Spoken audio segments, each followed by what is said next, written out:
Olá a todos, sejam bem-vindos a mais um vídeo do grupo de estudos virtual Eu Sou Luz. Você poderá estudar conosco gratuitamente entrando no endereço eusouluz.com.br. Hoje com mais um programa Rádio Ensinamentos dos Mestres Ascensos. Programas com perguntas e respostas, entrevistas, aulas e depoimentos, com Maria Lúcia Vieira e Paulo Rodrigues Simões, transmitindo os ensinamentos dos Mestres Ascensos da Grande Fraternidade Branca. Estes programas foram gravados entre 2007 e 2019. Vamos começar então as nossas perguntas de hoje, do nosso programa número 45. A Ângela, de Belo Horizonte, nos escreveu o seguinte: Olá, Paulo e Maria Lúcia, eu gostaria de saber se quando estamos fazendo a novena de 108 Ave-Marias, se temos obrigatoriamente de fechar os 108 dias. Pergunto isto porque comecei a novena muito animada e tive já sinais de que a graça estava a caminho. Continuei com o compromisso, muito embora algumas vezes me surpreendia falando quase que automaticamente, sem muita emoção. Sabe, meu pensamento fugia e eu o retomava e seguia em frente. Hoje, quando já me falta somente 6 dias para completar os 108, não consegui terminá-la, fui tomada por um cansaço invencível e parei. É normal? Fiquei pensando, faço a metade agora e o resto depois, aí pensava, será que isso não é um sinal de que o que já fiz basta? Mesmo com essa sensação, devo continuar? Certamente este e-mail vai chegar aí, ou ela foi interrompida, ou amanhã eu me animo novamente e a continuo, e ela fica com este vácuo de hoje. Mas, de qualquer forma, a resposta de hoje pode servir para outros e para as minhas futuras novenas, não é mesmo? Obrigada por ajudar esta aprendiz de novenas, é a primeira que eu faço, ou melhor, tento fazer, sempre na luz. Ângela, de Belo Horizonte.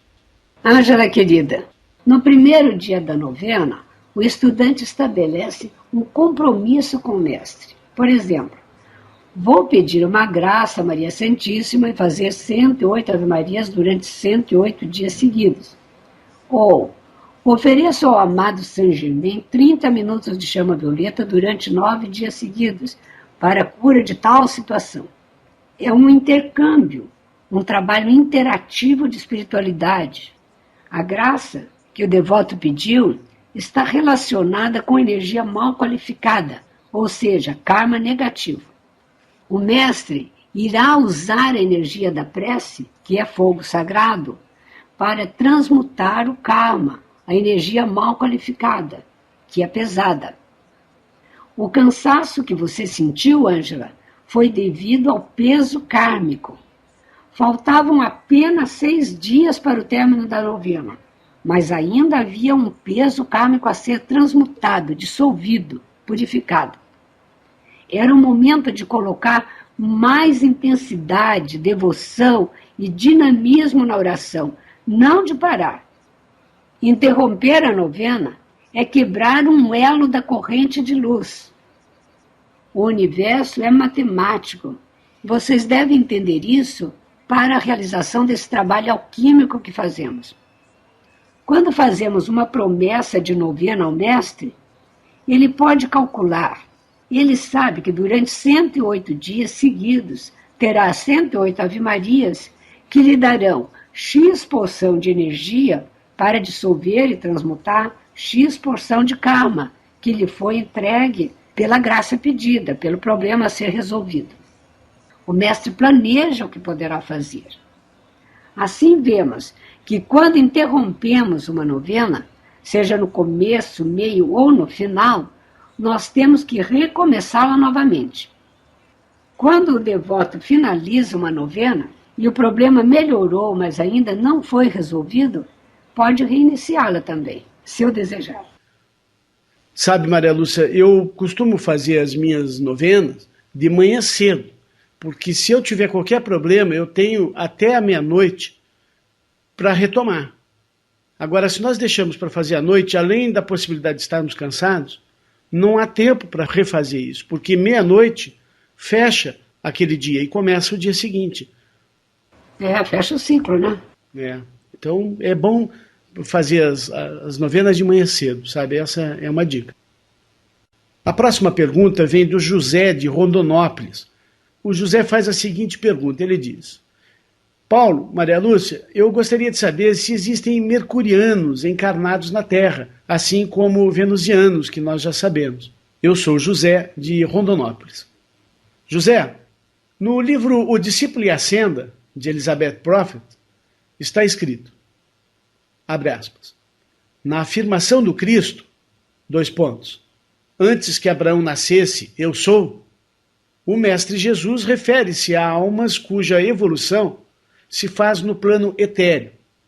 Algumas ascenderam, outras permanecem na sua estrela lar. Outras ainda ofereceram-se há muito para prestar serviços aos que evoluem na Terra. Há mercurianos que se desviaram do caminho do Cristo, e desses, alguns encarnaram fisicamente na Terra. Outros atingiram grande mestria através da senda do Cristo, tendo alcançado a ascensão. O deus Mercúrio e Elmória são exemplos dos vencedores mercurianos a quem podemos invocar para que emprestem o seu momento de vitória aos que evoluem na Terra. Fecha aspas. O deus Mercúrio é o Hermes Trismegisto e Elmória, todos conhecemos, né, o nosso líder da Grande Fraternidade Branca, o nosso grande líder espiritual, organizador dessas escolas maravilhosas, junto com Saint Germain, Jesus e Cthulhu. É interessante esse ponto que você falou, que eles podem nos dar seu manto de luz, emprestar sua vitória, sua luz, suas conquistas. E isso que é importante para o discípulo, saber que tem acesso a esse manto do Mestre, saber que pode invocar o manto de luz do Mestre sobre ele. É maravilhoso. Sabe, acho que até mais do que isso, aquelas pessoas que se dedicam à Grande Fraternidade Branca, elas têm um mestre ao seu lado. Eu já tive a oportunidade, Maria Lúcia, de ver relatos de pessoas, não foram poucas, foram vários, de pessoas dizendo que ao chegarem em algum lugar onde havia magia negra ocorrendo, ou até contatos mediúnicos do astral, os espíritos que baixaram nessas pessoas vieram até eles diretamente, reconhecendo a presença do mestre ao lado deles, sabe? Você já ouviu relatos assim, Maria Lúcia? Já ouvi, sim. Muito interessante, né? É. Eles veem o poder da presença do mestre ascenso ao lado, dando a proteção. Isso já foi relatado várias vezes, é muito, muito bacana. Porque a gente começa a ter a confiança de que o mundo astral, principalmente o mundo astral negativo e pesado, aquele que prejudica as pessoas, eles ficam pasmos, olhando de longe, sem entender por que é que aquele indivíduo tem aqueles anjos todos ao seu lado, aqueles mestres maravilhosos ao seu lado, na sua aura, ali protegendo ele. Eles não se atrevem a atacar um filho da luz que está com Deus. Não se atreve mesmo. É impressionante. E é aí que é a grande confiança. Sabe, eu costumo dizer para as pessoas que querem entender, mas por quê? O que é a Grande Fraternidade Branca? Sabe, acima de tudo, a Grande Fraternidade Branca é essa fé que a gente tem, essa confiança, porque eles são tão presentes quando a gente começa a se dedicar realmente, a gente vê a presença deles realmente ao nosso lado, no sentido de alta proteção, alta. A gente sente, né, Paulo? A presença dos mestres não é vista, é sentida. Eu disse a gente vê no sentido de que a gente reconhece, não necessariamente enxergar. Eu sei que muita gente enxerga, mas isso eu entendo que nós vemos os mestres no minuto que eles querem que a gente os veja, porque são eles que têm esse poder de se mostrar para nós. Então, gente, nós vemos que sim, existem mercurianos, venusianos, pleidianos e muitas outras almas de outros planetas se desenvolvendo na Terra.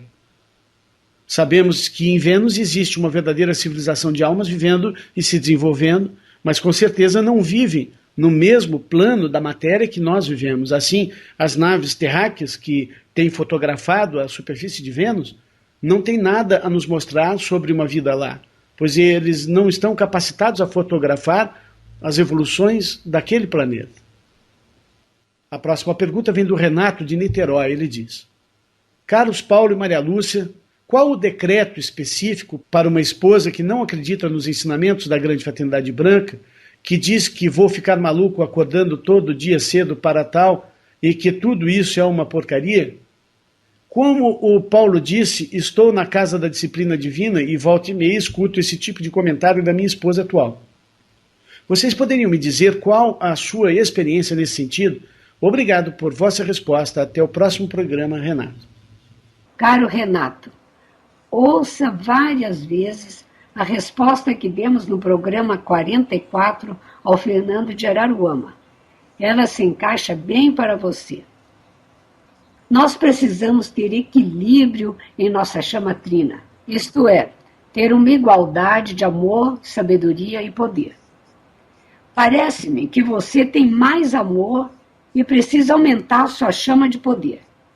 Os comandos de luz do raio azul magnetizam energia de poder. Aqueles que trabalham bastante com raio azul percebem que até a sua fala passa a ter mais autoridade. As pessoas são mais ouvidas. Aquilo que dizia antes e ninguém dá atenção, passa a falar e as pessoas têm mais respeito porque aquela voz passa a ter mais autoridade. Procure ter um diálogo amigável com sua esposa. Calmamente diga a ela que você fez sua escolha espiritual e não vai mudar. Não queira mudá-la e não permita interferência em sua liberdade de religião. Diga diariamente os seguintes fiats. São Miguel, defende a minha fé. São Miguel, dá-me coragem. Elohim Hércules, dá-me a força necessária para realizar meu plano divino. E confie, Renato, que eles vão te ajudar. A Tatiane de Guarulhos nos escreveu. Ela disse: Olá, primeiramente eu gostaria de dizer o quanto estou encantada com o programa e o quanto a Grande Fraternidade Branca me faz feliz. Tenho muitas dúvidas porque faz pouco tempo que estou aprendendo sobre a Grande Fraternidade Branca. A minha pergunta se refere ao tópico dos ensinamentos sobre a correlação esotérica. Eu não entendi muito bem esse tópico. Por exemplo, nos corpos superiores do segundo raio, o que significa o corpo da presença do Eu Sou, o que eu sou? E o do terceiro raio, o que significa o corpo do Cristo, o Eu perfeito, o eu superior? Ele é o seu anjo da guarda? Não compreendi essas legendas. Desde sempre, meu muito obrigado, Tatiane. Tatiane, para entender melhor esta tabela, é necessário que você estude a aula 2, 3, 4 e 5. A aula 2 explica o que é a divina presença do ser. A aula 3 explica o que é a presença do Eu Sou.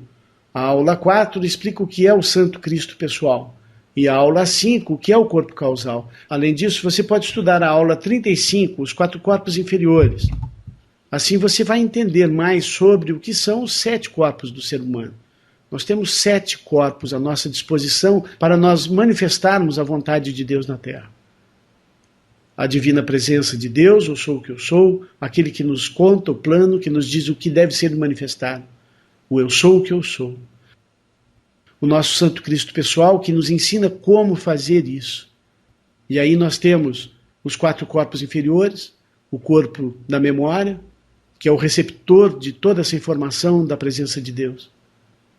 Nós temos o corpo mental, que é o campo de trabalho e ação do nosso Santo Cristo pessoal. Nós temos o corpo emocional e o físico, que é o nosso campo de trabalho, o campo de trabalho da alma, para a manifestação direta daquilo que nós decidimos fazer com o Cristo. Obedecendo à vontade da presença de Deus, eu sou o que eu sou. E aí nós temos o corpo causal, que é o corpo de manifestação daquilo que foi aceito pelo Espírito Santo, aquilo que é digno de entrar no céu.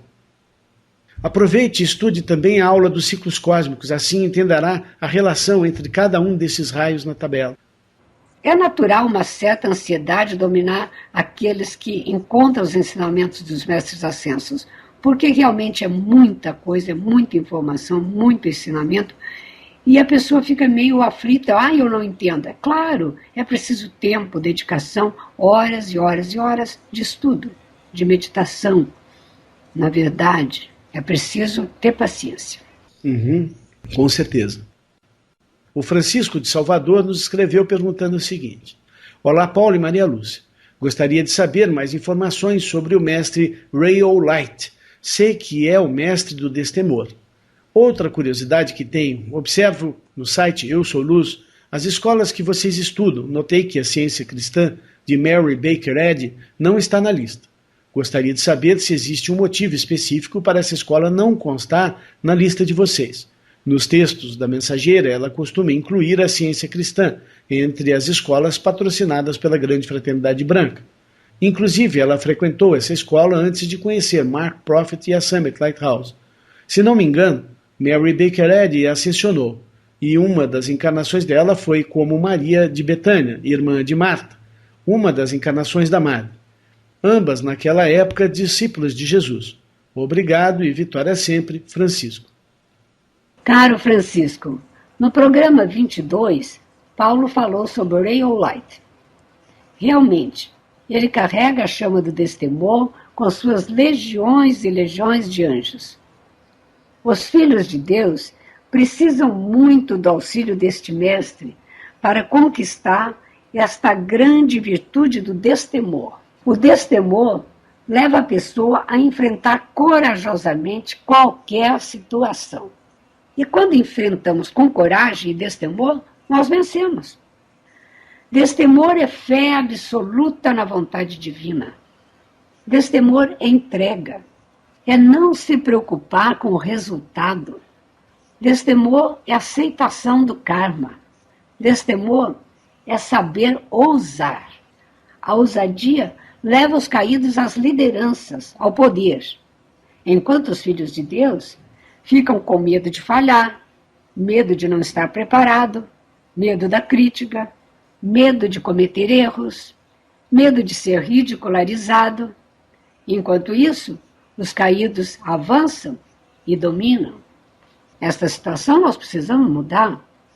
Nós podemos fazer um período de invocações à chama violeta, oferecer ao Mestre Ray of Light e pedir a ele que nos liberte de todos os medos, todos os temores, especificando, se possível, temor disto, daquilo. Existe um mantra do destemor que é da mestra Kuan Yin. Eu vou dar para vocês, é o seguinte, escreve-se assim, Na, N-A, Mo, M-O, A, M-O, Mo, de novo, T-I, T de Teresa, I, Kuan Yin, K-U-A-N, Y-I-N. A pronúncia de Kuan, no canto do mantra chinês, é Guan, G. Então, entoamos este mantra do destemor da seguinte forma. Namo Amodi Guanin, Namo Amodi Guanin, Namo Amodi Guanin, Namo Amodi Guanin, Namo Amodi Guanin, Namo Amodi Guanin, Namo Amodi Guanin, Namo Amodi Guanin, Namo Amodi Guanin, Namo Amodi Guanin, Namo Amodi Guanin. Maria Lúcia, o destemor é aquilo que nós estávamos falando agora há pouco. O destemor é você saber que você tem um irmão mais velho, de luz, exatamente ao seu lado, em todas as situações, em todos os lugares. O destemor está ligado à sua comunhão com o éter divino, que é superior em qualquer situação. Com certeza, Paulo. Vamos às outras perguntas do Francisco. Elizabeth Clare Prophet não somente frequentou, mas também trabalhou na ciência cristã. Ela foi secretária e depois casou-se com o diretor dessa escola. Essa escola trabalha com imposição de mãos para cura, trabalha com cura. Elizabeth acabou concluindo que não basta curar as pessoas se elas continuam causando suas próprias doenças, com pensamentos errôneos, conceitos errôneos, esse tipo de coisa que a gente já sabe, maus hábitos, etc. É preciso ensiná-las a curar seus 4 corpos inferiores, a entender e aplicar a lei cósmica, a usar a chama violeta, a praticar a poderosa ciência da palavra para uma cura real e verdadeira, e cura também do planeta. Compreendendo a revelação progressiva de Deus, o Paulo e eu optamos pelas escolas que têm mais ensinamento e mais material publicado.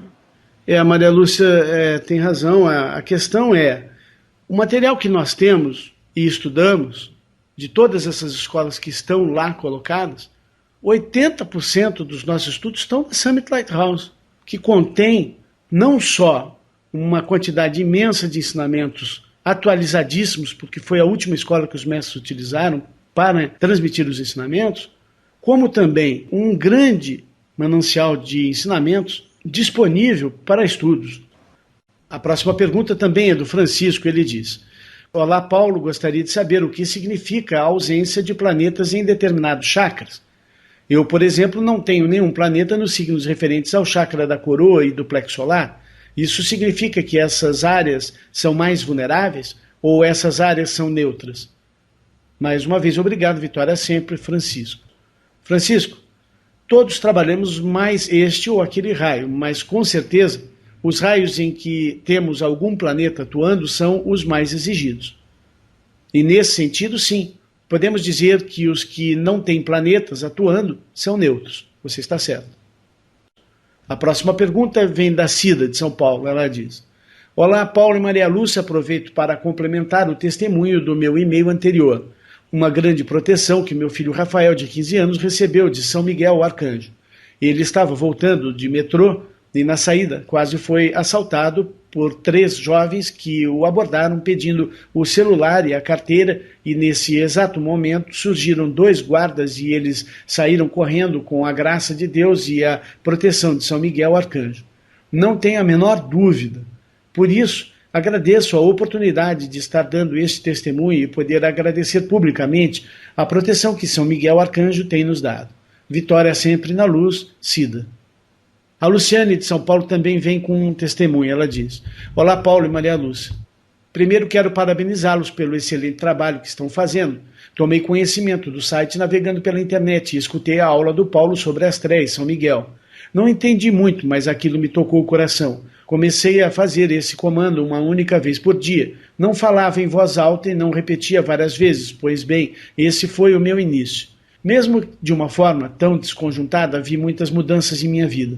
Comecei a ler e a estudar com o material que vocês passam, e isso tem me ajudado muito. Não sei realmente se minha vida mudou, mas eu sim. Com certeza estou diferente, e isso me faz muito bem. Em alguns programas anteriores, anotei o pedido que Saint Germain fez para orarmos pela 7ª raça raiz. Mais uma vez senti que era comigo e me comprometi a fazer todos os dias. Pois bem, Saint Germain me deu um presente por isso. Desde o Natal eu procurava o livro de ouro de Saint Germain, mas não conseguia encontrar. Sempre o último exemplar tinha sido vendido no dia anterior. Até que fui à locadora de livros que sou sócia e simplesmente com uma edição muito antiga, achei o livro sobre uma mesa. Como já havia procurado antes neste mesmo local, falei com a proprietária e ela me disse que não sabia como este livro estava ali e me disse que eu poderia ficar com ele, pois alguém deveria tê-lo colocado para eu encontrar. Vocês nem imaginam a alegria e gratidão que eu senti. Quando eu iniciei a leitura, entendi a grande responsabilidade que isso me dá agora. Acredito que com esse presente não tenho só que tê-lo, mas também aprender a viver esse aprendizado. Aliás, ainda tenho muito, mas muito mesmo para aprender. Mas descobri que tudo vem a seu tempo. Adoro o programa que fazem, escuto várias vezes, pois o que acho importante para mim anoto em meu caderno de consultas e estudos. Este programa muitas vezes são feitos para mim. O Paulo sempre diz para mandarmos perguntas e participarmos, mas quando eu escuto o programa descubro que as minhas dúvidas já estão respondidas, mas tenho uma que ainda não foi, e aí vai a pergunta. Já foi falado nos programas várias vezes sobre falsos mestres e que temos que tomar cuidado. Não me lembro bem onde li ou ouvi, mas parece que em algumas lojas existe até uma foto de Jesus que não é a do Mestre Jesus, mas sim de entidades que buscam roubar a energia do verdadeiro mestre. Pois bem, achei em uma loja exotérica de Penedo, no Rio de Janeiro, várias fotos do mestre. Mas fiquei com receio de comprá-las, pois não reconhecia as imagens e uma em específico foi comentada no programa. Já se tratava de um falso mestre. Como diagnosticar e encontrar as imagens verdadeiras? Nesta semana, pela primeira vez, consegui montar meu altar e, para não ter dúvidas, peguei as imagens que encontrei nos sites confiáveis. Pesquisei e fiz pequenos porta-retratos. Está correto? Paulo, Obrigado pelo presente que me deu em meu aniversário quando entrei em contato para análise do meu relógio cósmico que você me mandou também a aula dos ciclos. Foi muito bom. Obrigado pela ajuda que todos vocês estão me dando. Vocês realmente estão fazendo a diferença em minha vida. Um grande beijo. Eu sou Luciane Rei, São Paulo, SP. Queridas Luciane Rei e Cida, parabéns a vocês duas por testemunhar que a lei de Deus, quando aplicada, funciona mesmo. Pedi e recebereis, é isso. São Miguel ouviu a prece de Cida e o nosso querido Saint Germain demonstrou gratidão a Luciane porque ela assumiu o compromisso de proteger a 7ª raça raiz. Luciane, as mudanças da vida são consequência do processo de mudança interior. O plano físico é o reflexo do plano espiritual do indivíduo. Assim, quando nós mudamos interiormente, a mudança irá se processar em nossa vida, com certeza. Você escreveu sobre entidades que buscam roubar a energia do mestre. Ninguém pode roubar a energia de um mestre, porque tendo ele atingido mestria, ele sabe proteger a sua energia. E ele tem, acima de tudo, mestria sobre a energia. O que os falsos mestres são é impostores. Impostor é aquele que se faz passar por outro. Ele imita o outro, na aparência, claro. Ele tem a intenção de enganar os inocentes. Eles imitam as palavras belas dos mestres, mas ao invés de mostrar a senda iniciática da ascensão na luz, a verdadeira intenção deles é afastar os filhos de Deus do seu plano divino. É esse o perigo. Você está correta procurando as fotos em sites confiáveis. É por aí mesmo.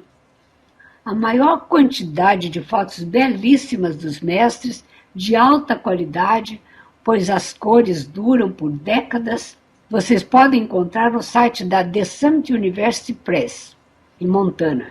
Eles têm, inclusive, um altar portátil chamado Portable Altar. Este altar contém 5 fotos, a presença no centro, Jesus à direita, Saint Germain à esquerda, Mestre Kuthumi à direita de Jesus e Mestre El-Morya à esquerda de Saint Germain. Este altar é muito prático porque vocês podem dobrá-lo, colocar na mala, levar em viagens. É de um tamanho muito bom para o altar caseiro e ali tem todos os mestres. O endereço deles é o seguinte, www.tsl.org. É T de Teresa, S de Santo, L de Lata, TSL. E vocês podem comprar com cartão de crédito, em 3 ou 4 semanas vão receber o material. É bem simples. A próxima pergunta vem do Renato de Niterói. Ele diz: Vitória sempre na luz, amigos Paulo e Maria Lúcia. Eu gostei muito do programa 43 e da resposta do Paulo em ajudarmos os mestres. Tenho algumas dúvidas. Por que, Paulo, no final dos seus e-mails você escreve assim: Om Mestre El-Morya Om, Om Vishnu Om? Segunda pergunta: o mestre Vitória é o Elohim do 7º raio de Deus? Terceira pergunta: esta carta dos mestres, devemos fazê-la uma vez e em seguida queimá-la, ou todo dia até obtermos a resposta que queremos? Vitória sempre na luz, Renato. Renato, a sua pergunta número 1 já foi respondida aqui no programa, mas nunca é demais falarmos sobre esse assunto. Entoar o Om é uma maneira de manifestar a energia que falamos junto ao Om. Elizabeth Prophet faz muito isso, e o mais famoso deles é o Om Shiva Om. Na realidade, o Om Shiva Om, só o Om Shiva já era o suficiente. Aqui, quando você faz muitas vezes Om Shiva Om, daí vira um Shiva Om, né? Om Shiva Om. E por isso eu escolhi fazer assim. Mas vamos lá. Vamos fazer então 108 vezes? Vamos lá, cada vez que falar Om Shiva, estaremos com isso dizendo: Shiva, venha me purificar, Shiva, venha me libertar. Shiva é o poder do Espírito Santo de Deus atuando para a libertação das crenças de Deus. Além de buscarmos a ação de Shiva para a nossa libertação, entoar o Om Shiva várias vezes aumenta a sua comunhão com Shiva. Assim, na hora em que você realmente necessitar do socorro, é só gritar Shiva, Shiva, Shiva, Shiva.